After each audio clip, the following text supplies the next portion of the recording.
We're going to begin with this, though. The celebration and concern in Syria today after rebels seized control of the government over the weekend.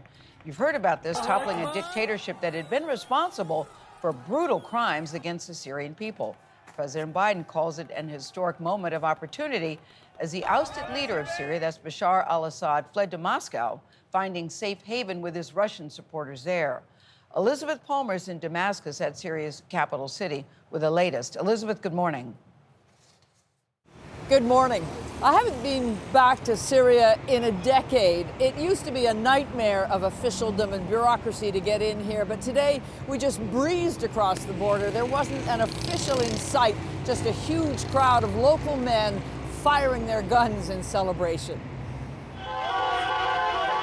Even as Syrians cheer, they still can't quite believe it. Bashar al-Assad, the dictator millions feared, escaped to Moscow with his family, just ahead of the Islamist fighters who surged unopposed into the capital Damascus on Sunday. The only shots fired were in celebration. Abu Muhammad Jawlani is the man who led this daring offensive. He spoke at the main mosque yesterday with words of reassurance. This is a victory for the Islamic nation, he said, and a new history for the region. Only 2 weeks ago, the fighters of Hayat Tahrir al-Sham began their dramatic sweep down the length of Syria. The Syrian army just melted away. Jubilant citizens tore down symbols of the old regime. A statue of the original dictator, Hafiz al-Assad, even became a sled. President Biden acknowledged the seismic political shift. At long last, the Assad regime has fallen. This regime brutalized and tortured and killed literally hundreds of thousands of innocent Syrians.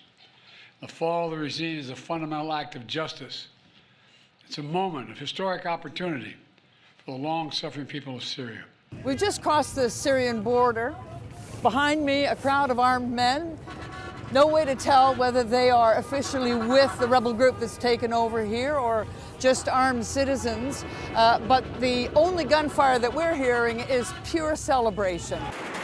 But these fighters pose a dilemma for America, which designates them a terrorist group for their affiliation with al-Qaeda. That's all in the past now, says Jawlani. Already his men have liberated hundreds of prisoners from Assad's cruel and squalid jails.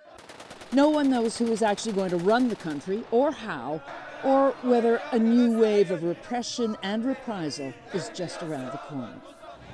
Bashar al-Assad's main backers, that is Russia, Iran, and Hezbollah, decided recently they just couldn't support him anymore. And so the regime simply collapsed with breathtaking speed. Back to you.